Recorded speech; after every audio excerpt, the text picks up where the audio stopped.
Accept your death. It went from being like minus 17 here to plus 12 in like the matter of like 4 days. And Same. It reminded me to wet my plants because I haven't given them much water the last little while. Good. You imagine there's people walking around with allergies in February, like around here. It was just just got done telling coworkers, like on our meeting last week, that every morning when I wake up for my coffee and stuff, it's like 11 degrees Fahrenheit. I don't know what that. It's definitely below zero. What is that in Celsius? I should know. I don't know the conversion. I know that I think is it minus 40? So that's like negative 11, like almost negative 12, right? Jeez. And then it's like we're getting like highs of 50 degrees Fahrenheit, 60 degrees Fahrenheit, which is what? Man. I should know. I know enough Canadians. I should know that. You should know the conversion off of that. Yeah, like 10, 11 degrees, like every day. It's so funny. We live like a couple thousand miles apart, but we're like, if you zoom like way out, we're like in a similar region. We like, have similar geography as far as like mountains, like high mountain desert, like really arid climates and stuff like that. And we experience a lot of the same weather. Yeah. We've talked about it a lot. And it's nice to have someone that lives in a similar kind of climate as you. You can really relate with the stuff that's going on around you. Dude, I feel like literally every fighting game player is East Coast. Everyone's 2 hours ahead of me, at least 1 hour ahead of me. You're the only person I feel like I know that I play these kind of games with that's actually behind me. Well, Evil Presence is also behind me. It's so funny that like when I talk to people and I'm just like, I'm from Canada, and they just always assume I'm from Toronto. It's like they don't even ask where I'm. They're just like, oh, you're from Canada, that's cool. And then like, oh, I thought you were in Toronto. It's like it's like the only Canadian city they know. Like a lot of people are shocked. It's the one that's closest to New York. I think Montreal might be closer, to be honest. There's a lot of American people that I know think that Toronto is the capital of Canada, which is kind of funny. But I guess it makes sense. It's like the center of Canada or whatever. But yeah, maybe I'm confused with that. Like it's the New York of Canada as far as like size, population, that would make more sense. Yeah, that would make more sense.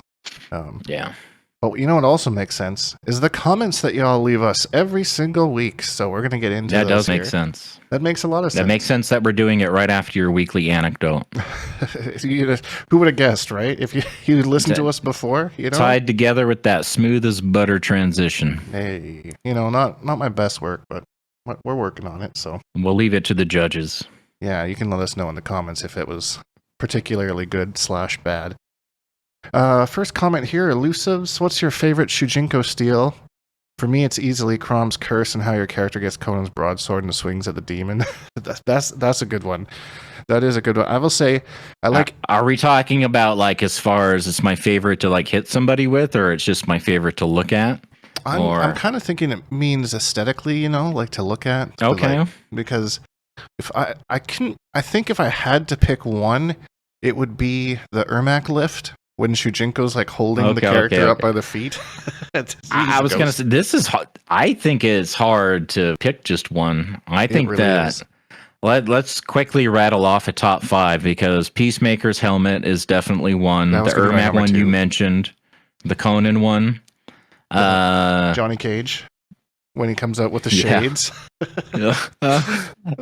Ghostface isn't as amusing as I thought because he's like wearing the mask and stuff, but it's not like him coming out with the shades or him coming out with the Peacemaker helmet. It doesn't hit the same way, in my opinion. I mean, you agree? If you get him like crawling on the ground for a while, because you can like hold him and like have on his crawl or whatever, that's kind of goofy. I will say the katana booty bounce. Come on now. The best. And he does like the pose, right? Like her fan recovery or whatever, like the hand on the hip. While she's like snapping with the other arm or whatever, like a diva. Oh, the Sindel snap as well. When puts a hand on the hip and you just like go away. There's too many. That's a good idea for a YouTube video. You should do a tier list of Shujinko animations. You'll have to take some clips and do some editing and stuff. But I think that's a good one. That's a good idea. I think I'm going to do that. I think people might even see that before they even hear this. Good idea there, hater. I like that one a lot.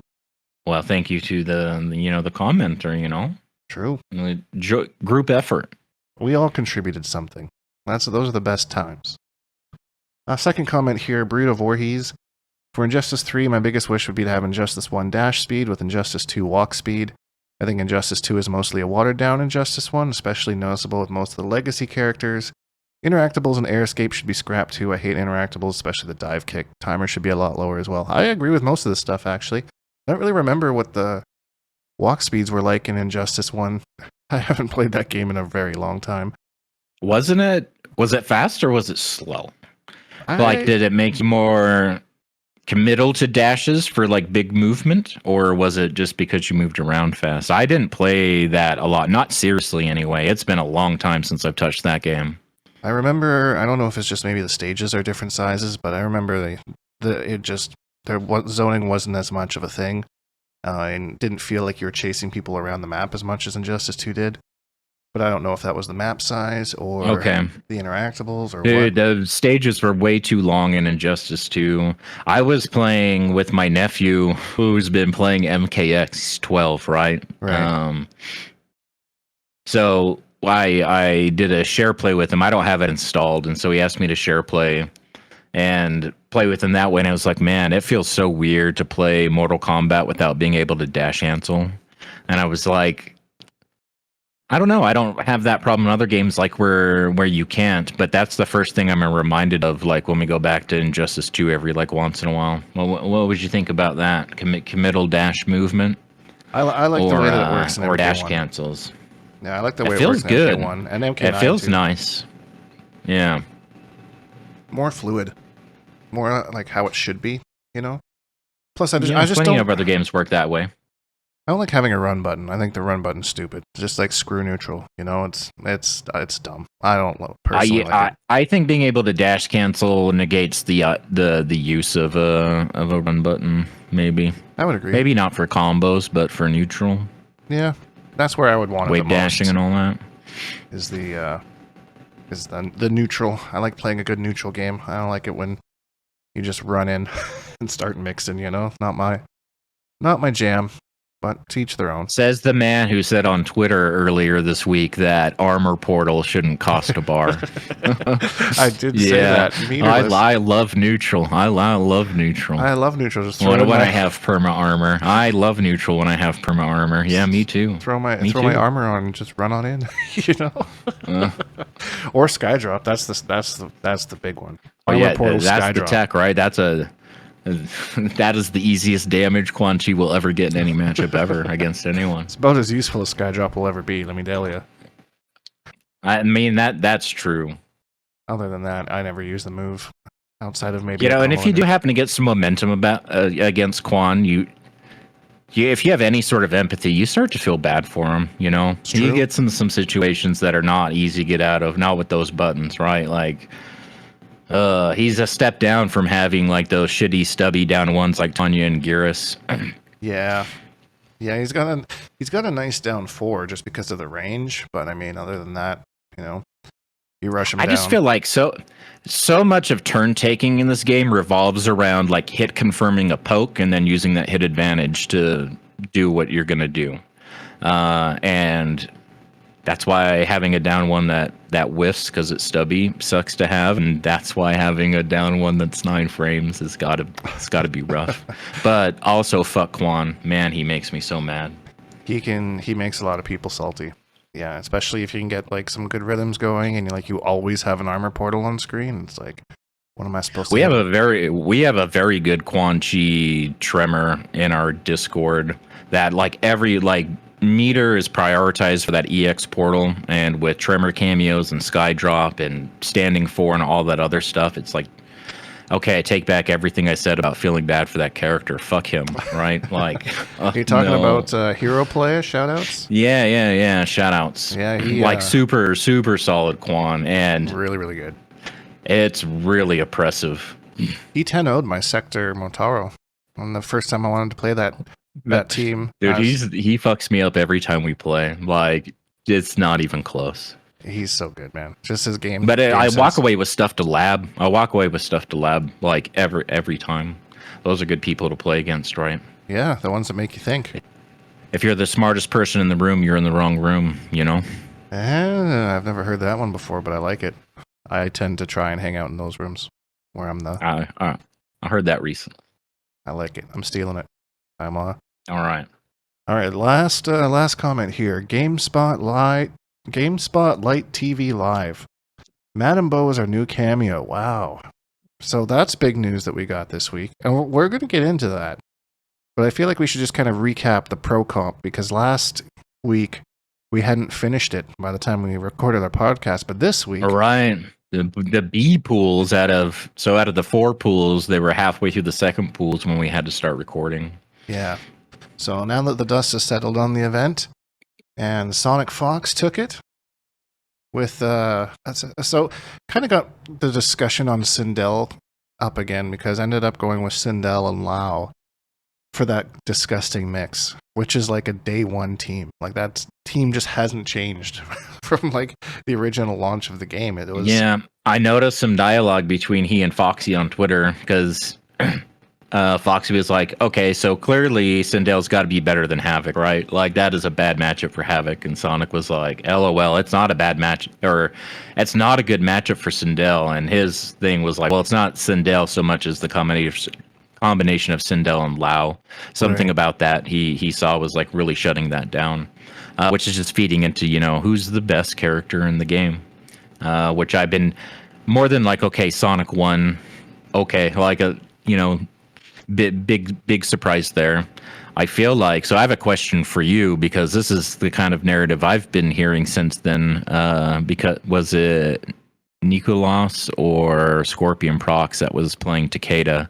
Is like a huge influx of Takedas. Have you seen them in Combat League or experienced that yourself? Yes, and it's funny how this happens after every tournament. You know, they see a top player taking a thing, and I don't think I've ever played so many Takedas in my life in Combat League. It's like every second. It just makes them look so good, right? Like, what can you do against this character? Even though, you know, obviously lost overall, but... Yeah, solid. Dude, Takeda's a good-looking character. Like, good animations, like really, really fun to watch. It was so nice to see some character variety, and that the meta is still kind of like the meta, and the top tiers, but I feel like that pool of characters is bigger than it was, you know, this time last year. I would agree. Which is what you would hope for. Like, you got Sindel Lau still out there. You got Havoc Movado still out there. You got Noob Janet. So much Havoc. Havoc had to have been the number 1 character I think saw. he was. I think they released like the stats of like the most played characters and cameos in that event, and Havoc was number 1, and then Movado and Janet, I think, were tied for the top cameo. That's not surprising at all. That surprises me 0%. Yeah. They're just too good. Movado just makes me so salty. I went off on my stream last night about how salty it was about Movado. Oh, yeah. Right after your big hot take, it was that last that was a couple podcasts ago. Yeah, his hot take. Yeah, my hot take. But man, I tell you, just watching that dude, cameo. he's annoying. Like, he's annoying to fight against, but he's so fun to. It's like one of those things, and I think that's the biggest balance that you try to strike when designing a fighting game. And I heard Keats, the guy behind Killer Instinct Game Balance, was talking about the constant struggle of making a character that's fun to play, but not awful to play against. Right. Because that takes away from the 2-player interaction sort of thing. I think NRS traditionally kind of struggles with that idea. Or they don't put as much value into it as, you know, the Killer Instinct devs, which is fine. It's a different game or whatever, but that's something that I think about a lot. And there's a couple things. Just how the game's played. There's a couple things in MK1 that just aren't fun to fight against. You know, that I can see, like, for example, Cyrax is one character that, like, I can see how fun it would be to come up with all these different setups and, you know, the internet and how do I mix and blah, blah, blah. And that's fun. But playing against her? Oh, boy. No, thank you. You get caught in like a 15-second combo before you get a chance to press another button. Then, you gotta guess. Kenshi, same idea. That goes right back into that same Killer Instinct thing, right? And they've got the combo breakers, defense, like a lot more defensive options because, you know, the fun gets drained out of the game when there's not two people interacting. It's one person doing their thing unless they drop their combo or whatever. There's too much time, the opponent, when they get caught in something like that, to sit there and start to get salty about it. You know, like you can think about, well, like what you're going to do next or try to react to like what's happening. But like you said, like it's 15 or 20 seconds, you know? Yeah, I'm not doing anything. I'm not engaged. Dude, like those Shang ground fireball combos. Man, that shit's fucking obnoxious. Oh, yeah. Sitting there all day, just sitting there like, okay, I got hit. I deserve to be punished, but Jesus Christ, I got dinner to make or something. Your combo ever gonna end there, bro? Dude, I'm gonna go to the restroom real quick. I think you'll be done with your conversion by the time I get back. So going off of that, we have Viennality coming up this weekend. I expect to see a lot of the same. A lot of Havoc, Movado, maybe a little bit more Sindel, ? And some Takeda. Maybe a lot of Takeda, actually. Because I have an observation, if I may. Of course. Because I just watched the European Tekken Cup thing over the weekend, and what I saw people commenting on, like Tekken enjoyers, like Tekken content creators, is how different the playstyle is over in Europe. Like they are way more, just the mentality of European, at least Tekken players. Right. I don't know if it just applies or if it's a cultural thing, is like they take a lot more risks. They'll take a lot more risk to play the RPS, right? They're creating RPS situations and, you know, taking bigger risks than you might be used to create those situations for their opponent. So I wonder if we'll see that. And if you watch Rift's Arena, that is very heavily EU. And Vienna is so central over there. I imagine people will be just taking trains or short flights and stuff in there. So probably just like we saw at the Pro Comp in Mexican City, very heavy Latino presence. And they played the game very differently too, right? And way different character preferences. You see like way more Scorpion and things like that. So I think it'll look a lot like Rip's Arena. if I'm going to tell you, which is a lot of Movado and a lot of Janet. What else we see that's like super crazy? See, and that's one stream I don't get to watch much because he always streams during the day while I'm at work, so I never get to catch him. But so you know a little bit more about what's on there than me. These people are so good with like multiple characters. Like when they go for a character swap, it's like I don't even know which one you main, which one you put the more time into. It's all like really crispy and all really sick tech. And if you watch Rip's Arena and if you watch while Fabs is co-commentating, he's like a walking practice mode, right? Like I would recommend anyone that's trying to learn a new team, go to Rip's Arena, go to the search box, try to find the character, and if you can find Fabs co-commentating, he's just going to tell you while he's commentating, like what's plus, what's a setup, you know, what's really dirty, what shouldn't work, but it's just a knowledge check and stuff like that, because it's just how he commentates. And he's also going to be at Viennality commentating. I think it might be his like, maybe not his first offline, but it seems to be a pretty big deal. And he's a great commentator. I'm really looking forward to see what he brings to that whole dynamic, like who they pair him up with, right? Like I want to see Fabs and Mustard co-commentating. Yeah, he is a great commentator. I'm happy that they managed to get him on the mic. He'll do a good job there for sure. I'm stoked. It was a shame. I saw that Mr. Aquaman's flights didn't work out, so I know have to sit that one out. So I wonder if they'll have a replacement for him. That one stinks. I think that he's as much of a commentator or staple as ketchup and mustard are, right? But he's so synonymous with the NRS brand at this point, and he's put in like so much blood, sweat, and probably tears. I don't want to speak on his behalf. Well, I'm sure, but you know, he puts in the work. He does a lot of work for the community, and obviously, he's one of those commentators that can be analytical or hype or both at the same time. You know.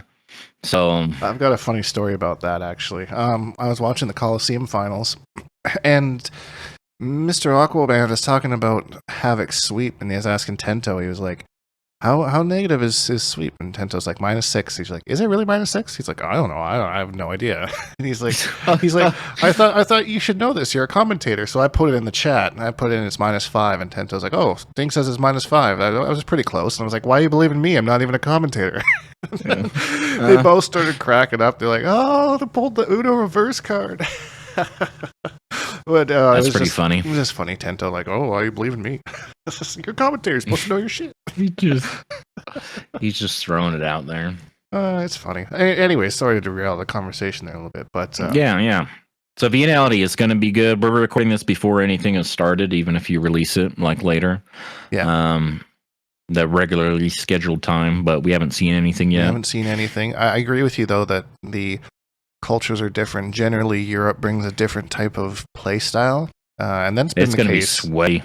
It's going to be sweaty. Case since MK9 days. I remember when Foxy and Used for Glue and Ketchup and Mustard came over, and it was just their play style is just different. It's crazy how you can get this game and people just play differently depending on where they live. Everyone has the same tools, but just different way of going about it's like things catch on like culturally, regionally. And you think that like when you're NA and you're in Combat League, you're connecting to NA people. Sometimes people in Mexico, depends on your geography, but it's not, right. At least I don't think. Maybe, can you connect to, do you ever get overseas matches? I imagine that would be just like really bad ping like every single time, like once you're crossing an ocean. Yeah, I probably have.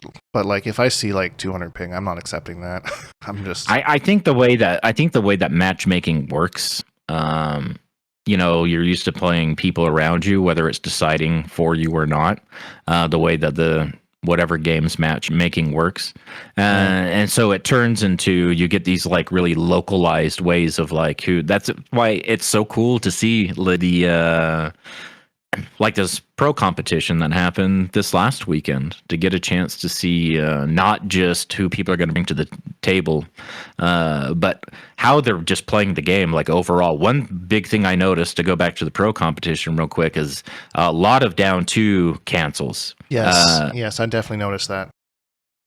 To make it an unbreakable combo. Basically, spending the 2 bars, it doesn't matter. It's going to win the game anyway, and they've got the 3 bars to break it, but they can't break it because it was punished off a down 2 cancel. Like using that, they could have punished with literally anything, but went for the down 2 cancel. I've started working that into my game since I watched that, because the amount of rounds that were won because of that was actually really crazy. I didn't realize how useful that actually. I think we were even talking about it last week on the podcast about how like no one really uses that stuff, and then the pro comp and everyone's using it, and then okay, well, we look silly now, but it was I've won a couple of Combat League sets with using that tech. Just mash that down too, Yeah. It's 2 bars of meter. Somebody did post, I can't remember who it was, that it looks like it does actually become breakable depending if you do like a certain super duper long combo. I think somebody was doing something with Cyrax and ended up showing that it at some point that unbreakability after goes a certain away. amount of hits or something. Yeah, I'm not really sure what caused it, but it's kind of interesting to know. I don't think any of my characters have combos that are quite that long, but I don't know. I guess I'll have to lab it and see.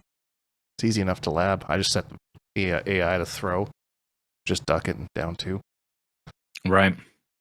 But I guess at the Pro Comp, we actually got a teaser for some upcoming characters, which I'm actually gives me a lot of hope for the game. The fact that they managed to keep Madame Bo under wraps for this long, when like other things have been outed, before, it kind of is super duper impressive, and that was super hype. I don't think anyone was expecting that. I was pretty stoked.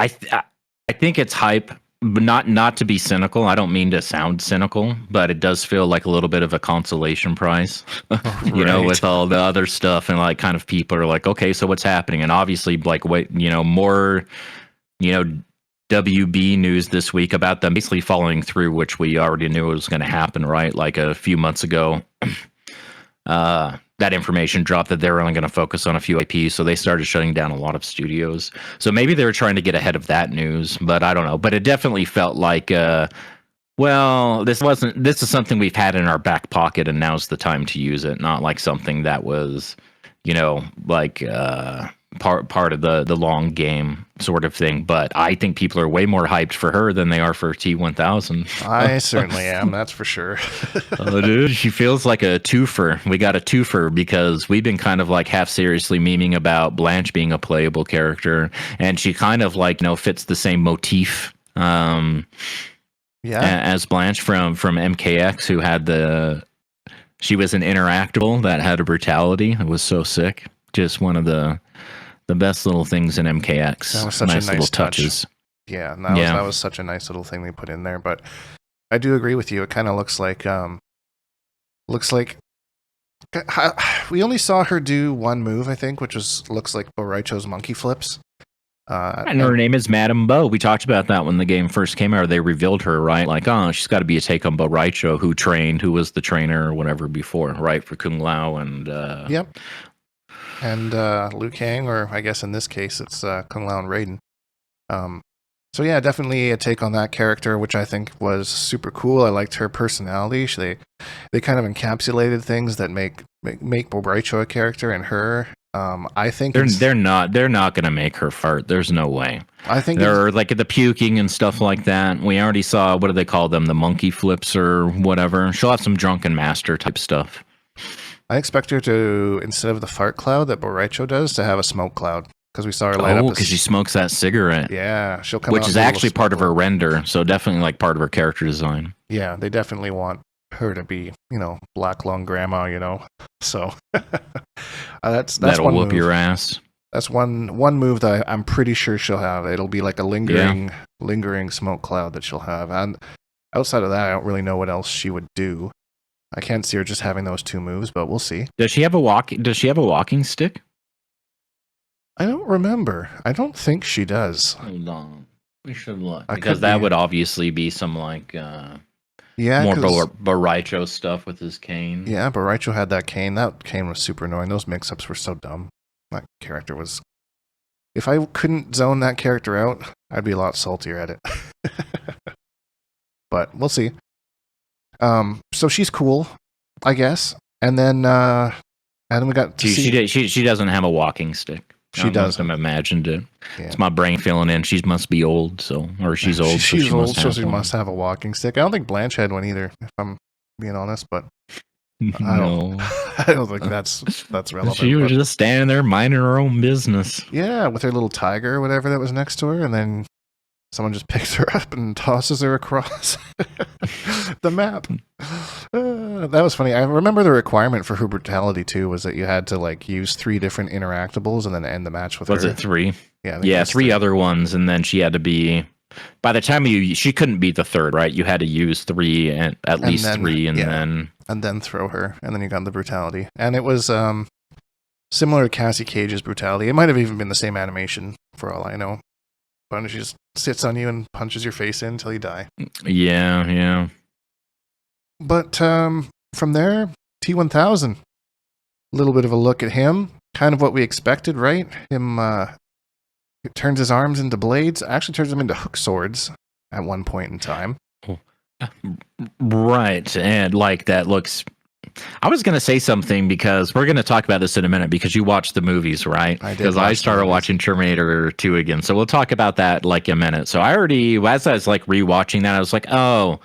And I thought there might be some Cabalish sort of thing, not with the speed and the spin, but definitely like the hook swords. And it looks like that's what they're going for. But to talk about Killer Instinct again in the same podcast, he's got like the Glacius puddle punches.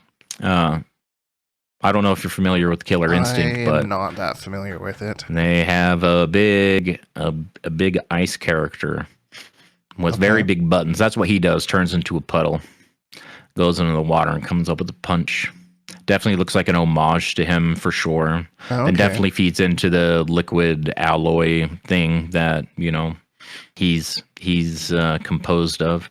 I'm interested to see what his other costumes are going to be. Get him out of that police uniform. Like, what else can I make? Like, I just want a total chromed out version where he's just like he's got like a liquid metal skin. That would be so cool. Sick. Like... If that's got to be one. That's got to be one. That'll be like his last thing that you unlock for him, I bet. Is like a liquid metal skin. I just don't want it to be too obnoxious, like no like infrared scorpion kind of vibes. Nothing like that. That would be really annoying. And totally something that NRS would do as well, by the way. Yeah. Not like we just saw with that stage. Oh, yeah. The obnoxious. You just need to take the sun out. And then the grass is kind of long. So, I mean, that can obscure some visions. Did they ban that at the Pro Comp? I didn't see it at all, so. I don't think I saw it. And I saw a lot of brutalities and a lot of costumes. So they had a lot of stuff unlocked on that stream console. Maybe they did that specifically, or because historically, like at the beginning of MK11, everyone looked the same because there was only the default costume in tournament mode, and there was literally no brutalities unlocked for anybody, so you never got to see any of that stuff. Just nothing unlocked. And then they added that the outfits would randomize, which I think carried over to this game. Yeah, they do. But I remember at the beginning, no brutals. Everyone starts with the down 2 brutal, but we saw a bunch of brutals. Yeah, they ended up having a few of them. I remember seeing a few moves I knew had brutalities off of them, and they weren't triggering, so I wasn't sure if that was them not being unlocked or them just not doing it, but I don't know. Dude, one person, who was it that did like the Christmas fatality and stuff? That's like premium shop stuff, so I think that was somebody's just personal console. Yeah, that they use for the stream setup probably for that reason. And if that's the case, then good looking out. Like, that is very good foresight, and you understand what your viewers want, right? You're not just putting on a production, like you're really thinking about how it's being received at home. So that's good detail. Christmas fatality. Bro, that's the trolliest thing ever, like, here's this fatality that I paid for. It's like not even Christmas, but I'm gonna hit you with it, I love Krampus, Shao Kahn, and Elf Katana. The reptile elf is okay, I guess. Christmas Frost is like the best skin in the whole game across any top character. Tier. Yeah, top tier. I love it. I think her and Serena's Christmas outfits are the best. Serena's good. Frost has just so much extra little detail. A lot of love went into that one. Yeah, I mean, it makes sense. A Frosty character, putting the most effort. So you watched the movies. So let's start with the first one. I haven't seen that one since I was a kid, but I remember it being mostly good. It was maybe a little scary for me as like an 8-year-old or whatever. Yeah, it would be a little scary. I mean, I don't know. It was okay, I guess, from what I remember. Like, nothing really stood out to me. It was just run away from Robot Man, I don't know. You feel like you understand Terminator from MK11 more, like his origins and stuff? Was that a worthy endeavor for some background about what makes that character a part of, pop culture and whatever? No, not really. No? Okay. Like, I think it's the second movie is really what thrust him into pop culture. I'm sure you've got opinions about that, but let's not get off track on the first movie, okay? Keep going. The first movie had boobies, so I mean, it kind of wins by default. Yeah. So, I mean... it was rated R.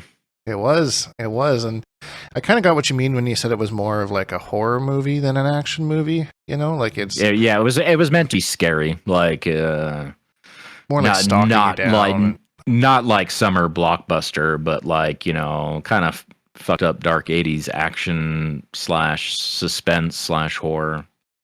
And I want to like reiterate sci-fi right now that like my movie taste is absolutely atrocious, so don't take anything that I say super seriously, because I only watch comedies and fantasy stuff. So yeah, if it's anything like your music taste, then I believe that. You don't have to convince me any further. It's very similar. Okay. So for people, I feel you. People listening that don't like my takes on these things, just know that my tastes are absolute garbage, and you are right to disagree. Bro, I have. Oh, do you get? You have Netflix in Canada, right? What is it you don't get in Canada? HBO? HBO, yeah. I think we have something similar called Crave or something, but I haven't looked into it. Okay, so we're going to move on to the second movie, because I pretty much agree with the first one, right? And you get the idea of the plot, right? You know who John Connor is now, and the guy that, she had relations with that ended up being John Connor's father. Like we were talking about a bit last week, you saw that all play out in the first movie. Yep, and then she sleeps with his dad's best friend or something like that. That was Yeah, he was confusing. the guy. Okay, so John Connor's like the leader of the resistance or whatever in the future. Right. And they sent the Terminator back to kill his mom so he wouldn't be born. So he sent like one, I don't know, it was like one of his generals, one of his whatever, which is like a close confidant, like a good friend of his, to go back and protect her. But through, time travel, mind play and all of that stuff, right? Like they ended up having, you saw boobies, right? You did. But that's the interaction that that was when he was conceived. John Connor, the man that instructed him to go back anyway. Right. So how's that even possible? Right? Yeah. So John Connor would never have been born had they not sent the Terminator back, thus sending his father back in time. I don't know. It's weird. Did you ever see that show Dark? It has shit like that in it too. That's on Netflix. It's kind of like, wait a second. This is a little over convoluted, I think. Oh man. So anyway, before I forget, on Netflix, you need to watch at least like the first minute of the first episode of a show called Dairy Girls. And if you're not laughing, then turn it off. But I think you'll think that it's funny. Dairy Girls, Derry. Derry. Okay, I'll check it out. I might not. I think you'll laugh. The same things that you have, because I know American Netflix is sometimes different. But yeah.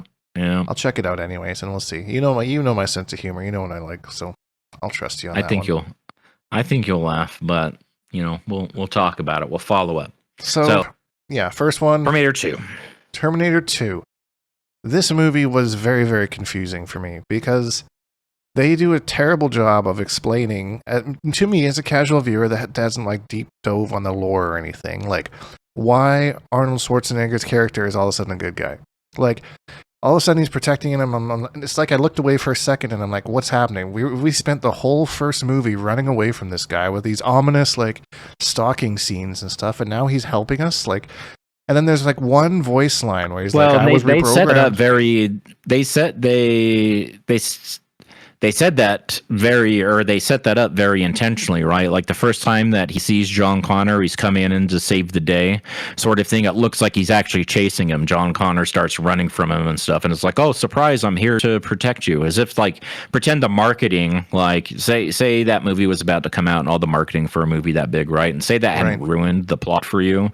The idea, I think, is that he's still the evil Terminator coming to finish his job, but nope, we did the old switcheroo. He's actually helping him. But it's like, why would he be doing that? Like, you're asking yourself. We just spent one whole movie.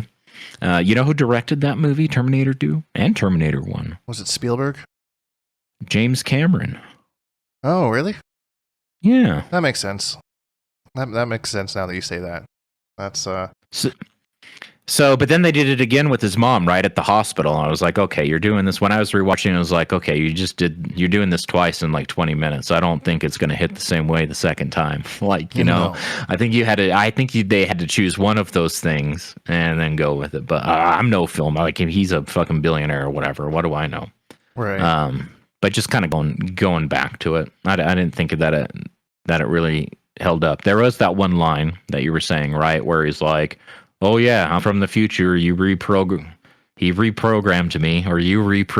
me and sent me back to protect you from one that came back to kill you or whatever. Yeah, another one that was sent to kill you. The T-1000, the titular character that we're anticipating in Mortal Kombat with his funky ears, You know what?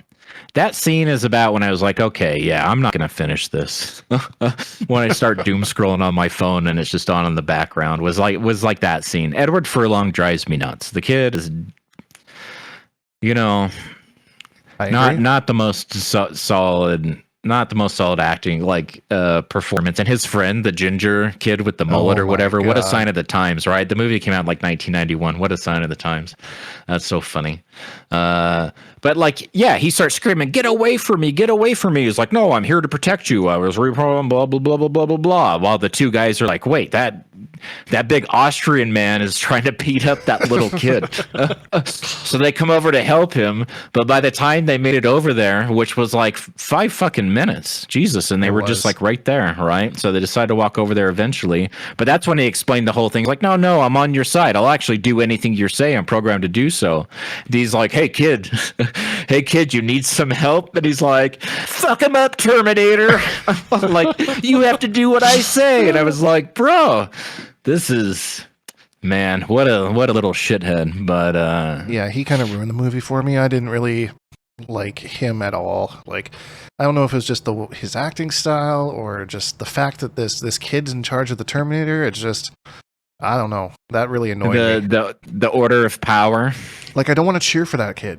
You know, like, you just annoy me to the point where I don't want him to get him win. off the screen. Yeah, kill him. Let's move on. Where does the movie go from here? Yeah, right? No, but what? Okay, so, but while you watched it, while you went through this whole ordeal and like 4 hours of movies, probably 4.5 hours of movie watching, what were your impressions of the old T-1000?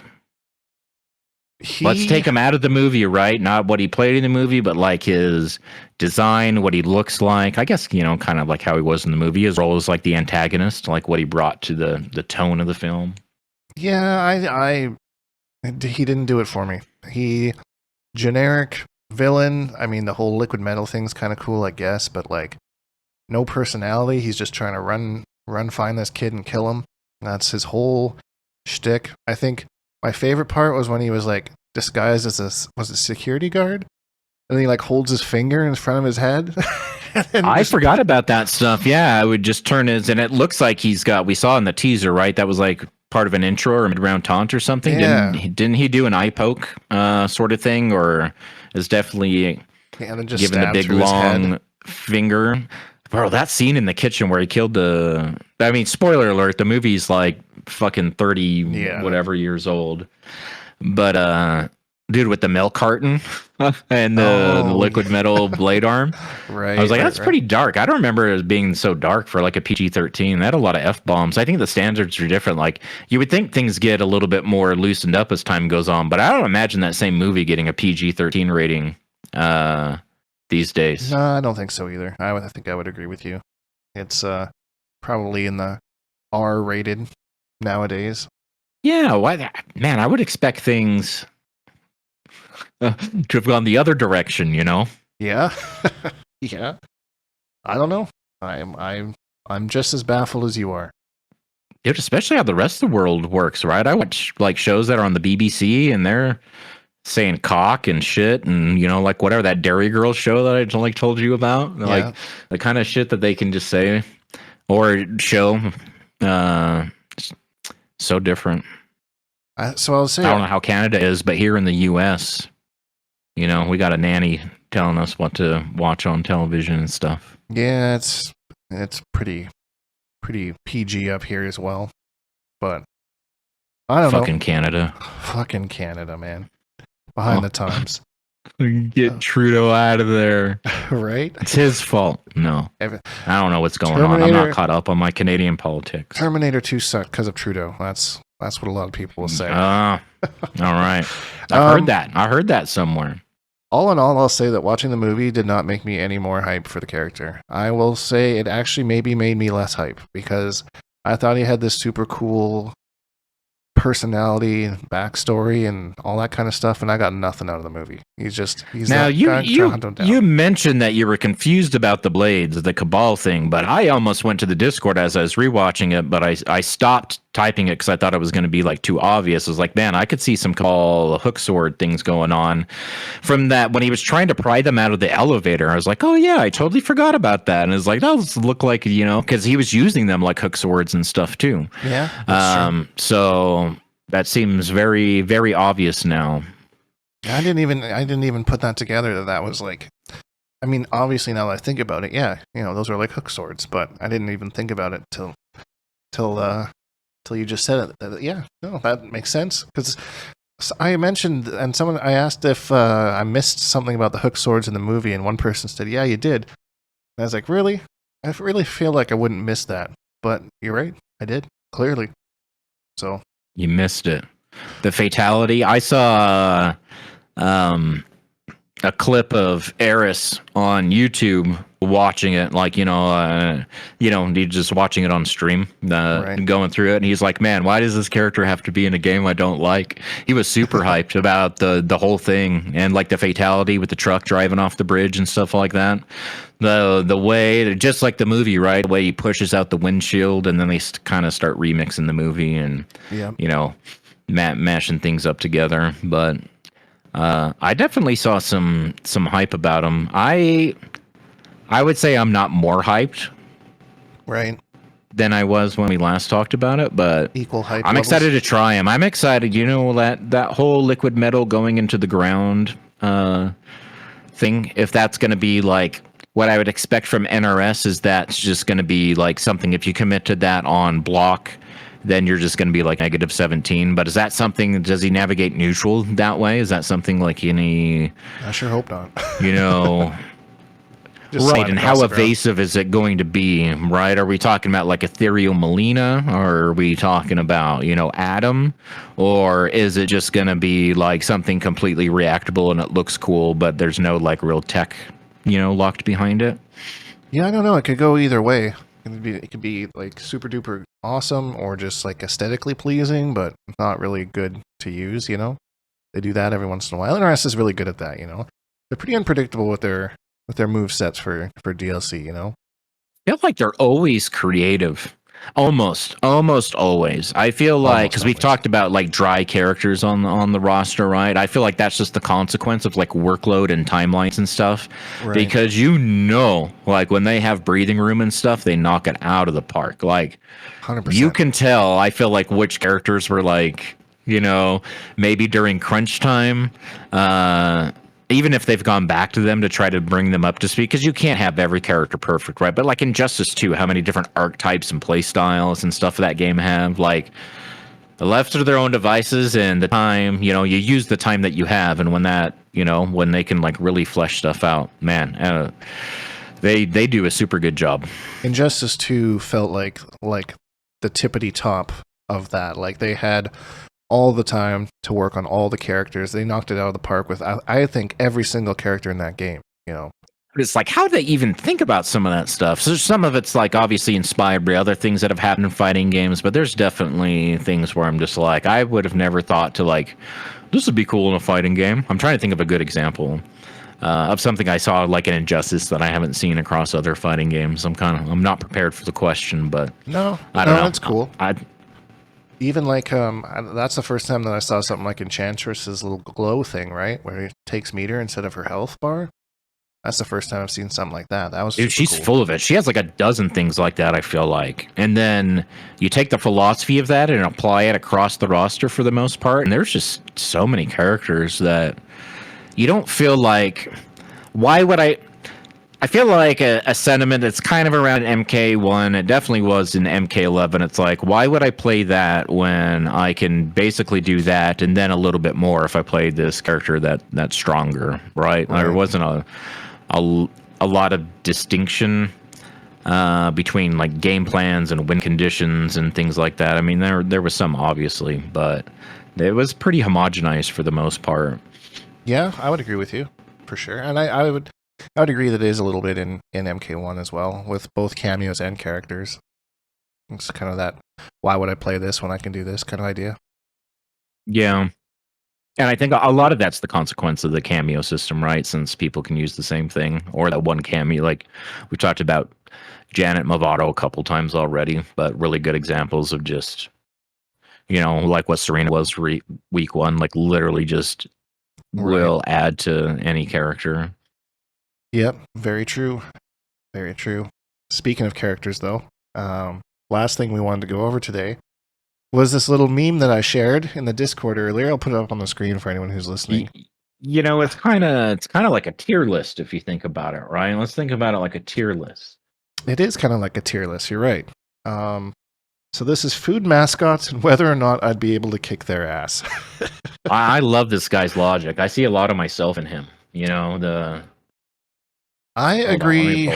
I agree with Most of it, I'd say. Like, obviously, you ain't getting a shot in on Green Giant. Like, that guy's just Bruh. stepping on you. Tony the Tiger? Fuck that. I'm getting my ass beat.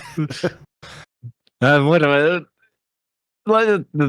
broad strokes here, right? So let's start with like I could definitely kick their ass, or only like the Gerber baby, the Pillsbury, like all these small things, right? The hamburger helper glove, Mr. Peanut. I don't know how big he is, but even if he's a big peanut, he can't be that big, right? He can't be bigger than like a Keebler elf or the peanut M&M. The fact that the Gerber baby is even on here is absolutely hilarious. I saw that. I know. But what's and the Quaker's got to be like a pacifist or something, right? Beating up old, but then there's like what Uncle Ben and the Colonel have like old men strength or something. Is that the logic, right? That's a fair fight. That's kind of what I would think. Like they're not backing down. They're Chef like, Boyardee, and for some reason the red M&M. Yeah, just the red M&M. I feel like the yellow one, but it's not as threatening. You know, there's just something about him. He's a little more dumpy. Dumpy. Okay. Yeah. I feel like the Quaker is hard misplaced here. I feel like the Quaker would be on. Quaker would give me a fight for my life, I feel like. Yeah, he should be in the old man category with Uncle Ben and the Colonel. That's why they call him the Quaker, because he punches you and you're quaking. You're quaking, man. I don't know. Maybe he's a pacifist. I don't know what a Quaker is or what they do, so maybe there's like some rule where they like literally can't fight back, which would make sense. Maybe it's a broader take on the Amish from the author. From the author, I don't know about that. I'm surprised the Lucky Charms leprechaun is so high. Like I feel like he would be more towards like the Pillsbury Doughboy and the Gerber baby. Wait, where's he? Oh wait, yeah. Okay, I see. He's still in the green zone, right? Could definitely maybe he gets to be hard to catch. I don't know. Dude with the honey smack frog. I don't know. Okay, so what do you think about the? Would definitely kick my ass. Do you recognize all these characters? Yeah, I think so for the most part. The Sugar Crisp Bear, like obviously a fucking bear. I'm not winning that fight. Yeah, I feel the same way about like the Nestle Quick Bunny. He's definitely would like whoop your ass. The Cheetos. Chester the Cheetah is on some fucking like cocaine for sure, and like you ain't taking him down. He's fucking drugged right up, ready to fight. That guy is just too cool for school, you know? Maybe he's just so chill. Maybe he doesn't want to fight. Maybe he should be on the other side. You think so? He's kind of like a stoner. I don't know. He's chill. Does he move? Is he agile? Have we seen him in motion? Because he's a cheetah, like, right? Yeah, so he'd be fast. But I don't think it's a cheetah because they needed something that was fast. He's a cheetah because Cheetos, and so they just chose cheetah by default. But they made him like a cool dude. Yeah, like he's relaxed. Well, his whole thing is dangerously cheesy. So I mean, right there, that kind of tells you that don't fuck with me, bro. I think he's a pot smoker for sure. You think so? Yeah, delayed reflexes. Delayed reflex. I get that more from the Keebler elf, I think. Yeah, he out there hitting mad rips. You think so? Doesn't even know where he is half the time. He's like, bro, I'm in a tree. What the fuck? Bro, the hamburger helper glove is like a hallucination. We don't even know what the real thing is, right? That's just like whatever anyone can conceive there. I feel like he could be a little bit higher up too. Like he'd smack the shit out of you, like that's a thick ass glove. Dude, there's a whole IP about a doll like killing people and stuff, like big franchises and stuff. Think about you're in a situation where you need to fight the hamburger helper glove. How mean do you think he could be? Are you angry at him and you're just gonna pulverize him, or is he angry at you? And you got to worry about like your ankles and stuff, right? Like Chucky style. You don't want to get stabbed. I don't know. I feel like he would just be mad for no reason, He's just a big ass glove. Could you win a fight with Thing from Addams Family? You know who Thing is? The hand? Just the hand? I think so. Yeah. I think I probably could. It may be a little tricky. You think you could take him? I would need to pin it down somehow. But yeah, I think once I got him. I think I could, but I don't feel like the hamburger helper is on the same wavelength. You know, he feels like a much bigger, bulkier hand with 3 fingers. Do I see 3 fingers there? Oh. I mean, is the glove empty? Is there a hand inside the glove to give it some sort of like mass so it actually hurt if he punched you, or is it just a soft glove? There's a cursed image out there somewhere. I'll try and find it of the hamburger helper skeleton and what it looks like inside the glove. It's actually the most unhinged things I've ever seen in my life. I'll see if I can find it somewhere. That could be scary. There's a couple mascots that aren't on here that I think I would fear too, like Toucan Sam. I feel like he could pluck my eyes out, you know? I wouldn't want to fuck with him. He's not threatening. What about... I feel like Chef Boyardee should be higher too. I don't want to fuck with an Italian chef. Like Boyardee's nuts tired. I was wondering when that was coming. You haven't... what is this third row from the left? That's been mostly neglected. I like how Cap'n Crunch is like halfway on. He's like bordering on the old man strength, but he's like stronger. Right? Yeah, he'll fuck you up. He's a captain of a pirate ship, dude. Like you don't want to mess with him. Burger King. The Burger King is a no-brainer because that's creepy as shit and always has been. It's always been creepy. Yeah, he's beating me up. And then is that the Kool-Aid Man? What's up there too? Yep. Yeah. Does he have a name, or is he just the Kool-Aid Man? I think he's just the Kool-Aid Man. I don't know. I've never heard him be like, "Oh, hey, Daryl," you know, like. What flavor do you think he is? Watermelon. I've always thought he's watermelon. I've always thought he was cherry. I see red. I think cherry. Okay. I see. Like, it's changed over the years, but you know, a little bit more reddish, pinkish has been like, you know, watermelon. You know what? I actually think he's supposed to be fruit punch. That makes a lot more sense than what either of us thought. Because he's punching through walls. Now that I think about it, yeah. He's just blowing through walls. Oh, yeah. Ronald McDonald, I don't think deserves to be that high either. No, he's probably with the yellow M&M, I would say. He should be in the same category as the Quaker. Like so? Wherever you put the Quaker, Ronald McDonald belongs there as well. In my opinion. Interesting. Okay.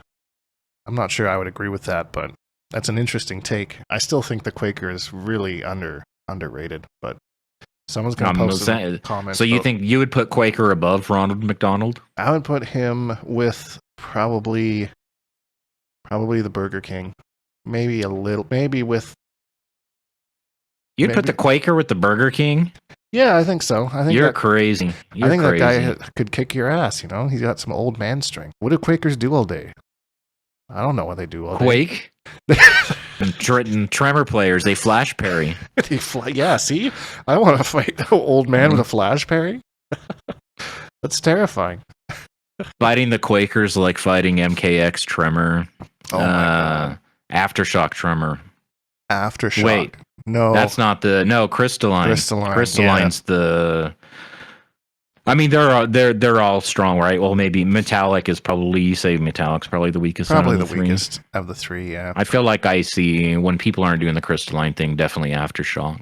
Yeah, I agree. Metallic had a really cool restand, but I don't think it did anything else outside of that. Meatballs. Oh yeah, and the meatballs too. That was the thing. But man, I wish he was a roster character, not a cameo. Yeah, I think they did a good job of him in MK1 as a character, as a cameo, you know. I do agree he would have made a cool character as well, but I'm not upset with what he's like right now. Yeah, all the other ninjas are on the main roster.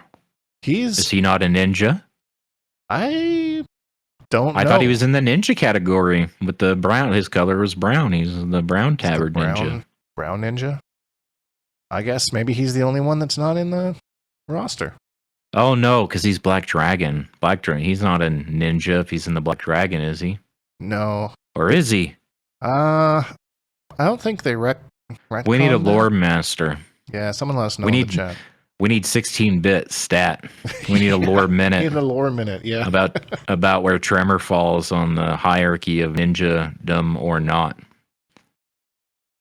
Yeah, I'm gonna say no. My thought, I'm gonna say no. He's not a ninja. But with that does it for another week. We had a lot of fun conversations. See if we're supposed to get some sort of a teaser of Viennality for some more stuff this weekend, so we'll have some stuff to talk about next week. But as always, if you enjoyed this video, please leave a like, because it really helps me out, and subscribe if you haven't, because I make new videos almost every single day. Hashtag Bonehawks, all that stuff. We'll see all you Bonehawks in the next video.